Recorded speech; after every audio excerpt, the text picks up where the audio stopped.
These 5 tricks will tell you who the alpha male is in any situation.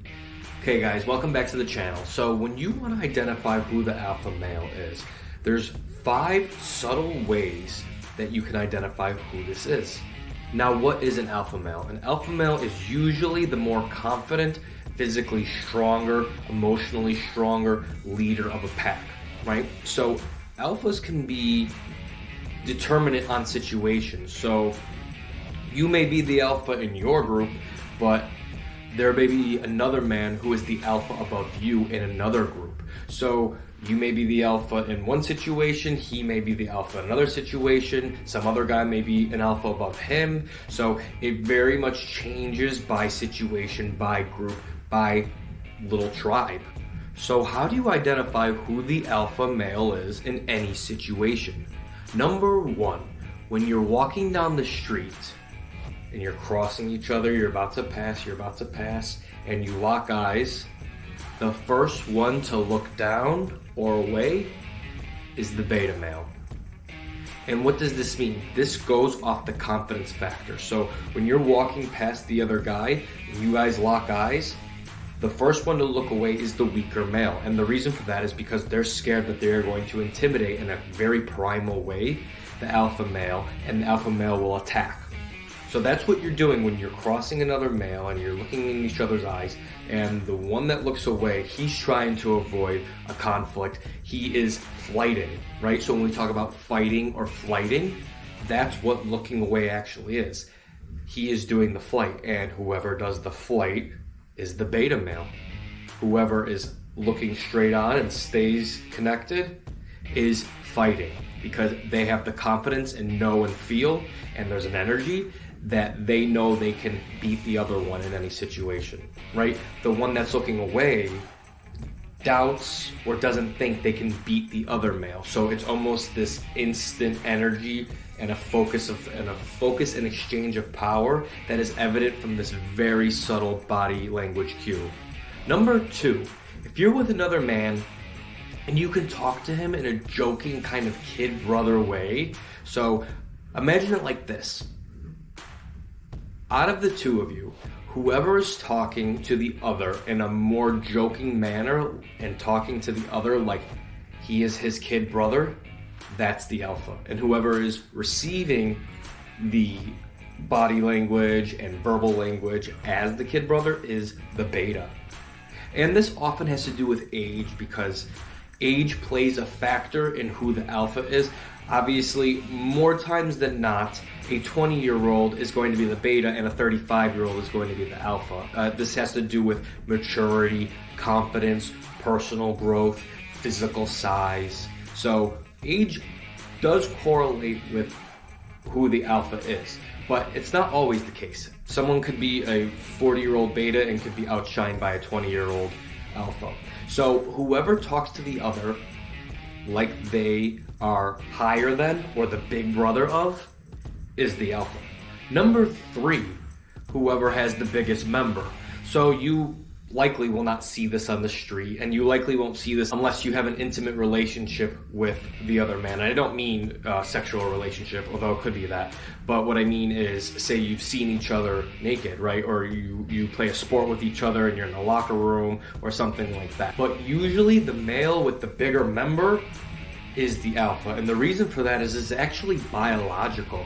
So the natural selection is favoring alpha males because they are more likely to help the species survive, right? The natural selection does not want weaker males because that's going to ultimately lead to the demise of the civilization. So it weeds out the strongest, most adaptable males, which almost always is the alpha. So alphas tend to have larger members, right? And the reason for that is because the member has to be as large as possible to fully penetrate the woman so that the sperms go into the woman most efficiently. So it's really a matter of utility, right? So alphas usually are blessed with larger members because biologically and through evolution, the species is favoring this kind of male. right? So the species is trying to get that male to reproduce as much as possible, right? And it's purely utility. I mean, the closer you are to the cervix, the more likely you are to impregnate a female. And what else does this do? Usually having a larger member increases one's confidence, right? It increases one's confidence with other males, it increases one's confidence with females, and increases their status of a male and manhood and desirability in the market with females.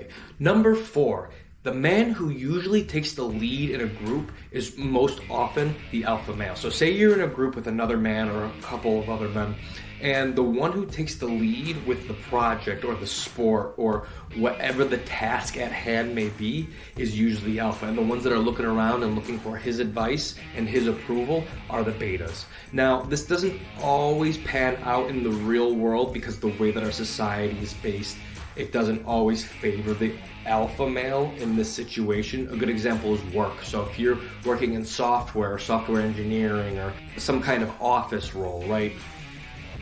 Your boss may not necessarily be the alpha, although in that little ecosystem, he is, right? But maybe not biologically, but in that little ecosystem, he is, right? But not in a work setting, in a physical setting, or in some kind of other task.